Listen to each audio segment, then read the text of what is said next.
জ্যোতিষশাস্ত্ৰক বহুতে কেৱল ভাগ্য গণনা বা ভৱিষ্যৎবাণীৰ মাধ্যম বুলিহে ভাবে, কিন্তু বাস্তৱত ই এক গভীৰ বিজ্ঞানসন্মত আৰু দাৰ্শনিক শাস্ত্ৰ।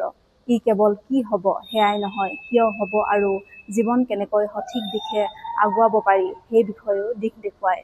জন্ম সময়ৰ গ্ৰহ নক্ষত্ৰৰ অৱস্থান অনুসৰি মানুহৰ স্বভাৱ, মানসিকতা, শক্তি আৰু দুৰ্বলতাৰ বিষয়ে ই আগতেই আভাস দিয়ে, যাৰ জৰিয়তে মানুহে নিজকে ভালদৰে বুজিব পাৰে।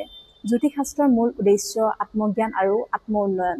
নিজৰ কুণ্ডলী অধ্যয়ন কৰি মানুহে বুজি পায় কোন ক্ষেত্ৰত অধিক পৰিশ্ৰম কৰিব লাগে আৰু কোন ক্ষেত্ৰত সফলতা সহজে আহিব পাৰে।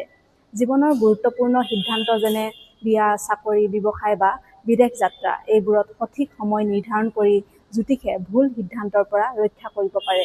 আধুনিক সমাজত মানসিক চাপ আৰু উদ্বেগ বৃদ্ধিৰ সময়ত জ্যোতিষশাস্ত্ৰই আধ্যাত্মিক আৰু ব্যৱহাৰিক উপায়ৰ মাধ্যমে অন্তৰ্নিহিত শক্তি জগাই তোলে।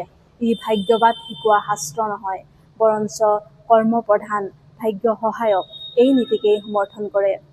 জ্যোতিষ গণিত, জ্যামিতি আৰু জ্যোতিৰ্বিদৰ ওপৰত ভিত্তি কৰি গঢ়ি উঠা এক শাস্ত্ৰ, যাৰ উদ্দেশ্য হৈছে মানুহক সচেতন কৰা, আত্মবিশ্বাস বৃদ্ধি কৰা আৰু জীৱনত সঠিক পথ দেখুওৱা।